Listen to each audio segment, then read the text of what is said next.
First up, I'm going to invite Paul Nuttall from UKIP to say a few words. Paul, your 60 seconds. Thank you. The one word that we keep hearing on doorsteps is change. People feel forgotten. They feel left behind by the political system, in particular globalisation. What I believe I bring to the table is a national voice. I'm a national party leader. When I stand up in the House of Commons, people will listen. I will get things done. On June the 23rd, the people of Stoke and Trent kicked back. They voted against the establishment. They voted for Brexit. In many ways, they became the capital of Brexit, with 70% voting to leave the European Union. If people go out on February the 23rd and vote UKIP and get a UKIP MP, Stoke-on-Trent will become the capital of change. We can do this. We're running a strong campaign, and I genuinely believe there is an appetite out there to kick back against the establishment that has forgotten people for so long.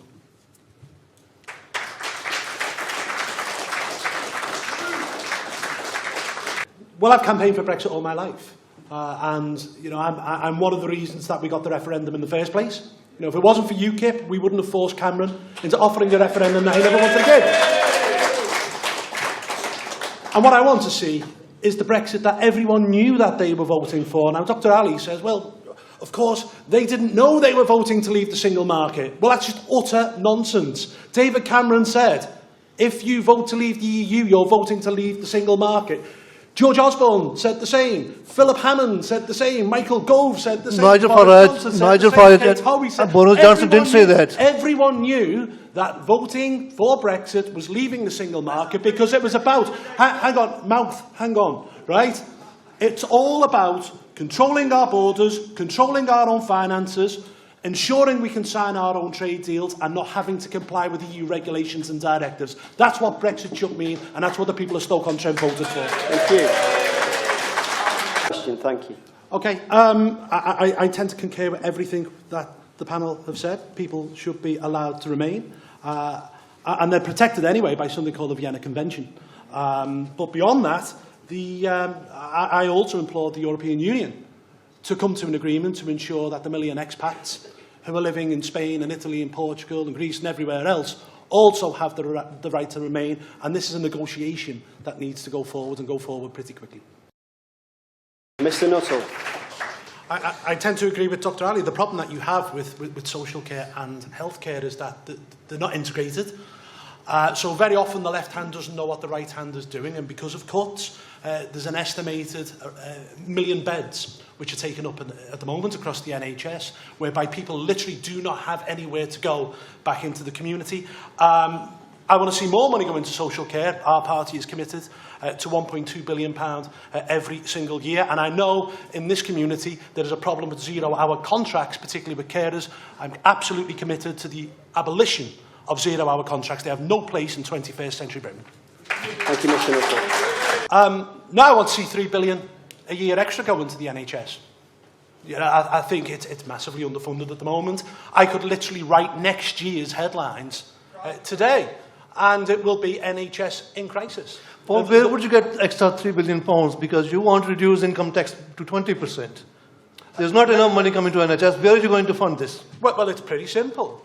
Firstly, you look at projects which are vanity projects, like, let's scrap HS2, which is going to cost £90 billion every...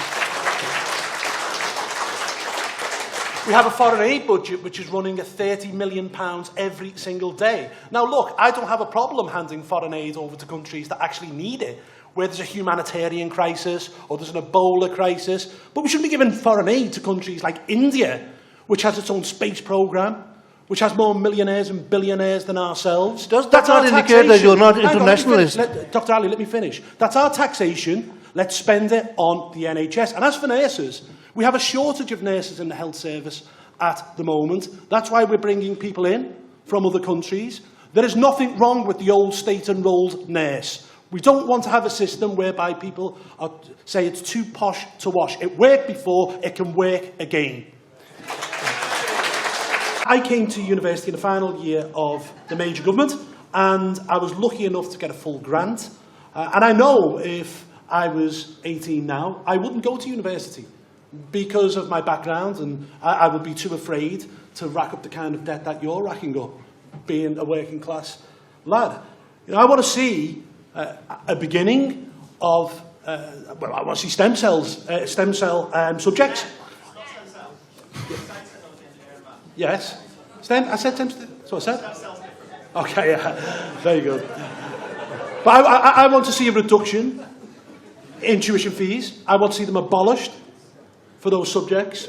I also want to see a longer-term ambition of doing away with tuition fees for all courses and then returning to a system of grants for poor working-class students so that they get the opportunity to go to university that they don't have at this present moment in time. Thank you, Mr Nuttall. Yeah, look, the problem that we've got in this country is that everything is centred around one place. Everything is centred around London, and it's probably the most centralised country in Europe. I mean, this isn't the case with Paris. It isn't the case with Rome or Madrid or anywhere else. Political life, financial life, infrastructure, all the money is spent in one place. Now, Gareth was absolutely right.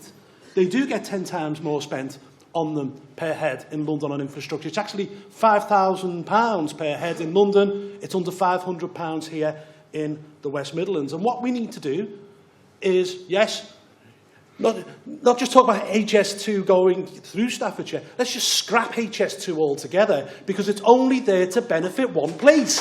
It's there to benefit London. And there is research right across the world, whether it's on Lille in France or Osaka in Japan. High-speed rail only ever benefits capital cities. Now, what we need here is big infrastructure projects. For example, we need a big house building project. There hasn't been a council house built in Stoke-on-Trent for 20 years. It's insane. And we need to get government departments out of London. And in our manifesto in 2015, for example, we were the first party that said, look, let's take the culture, media and sport department out of London altogether and put it in Manchester. And Jack is absolutely right. We do have a skills shortage in this country, and the way we get around that problem in the future is let's do away with tuition fees for stem cell subjects altogether. Science, technology, engineering and maths. Let's not have tuition fees at all. You didn't frankly have the balls to put country before party.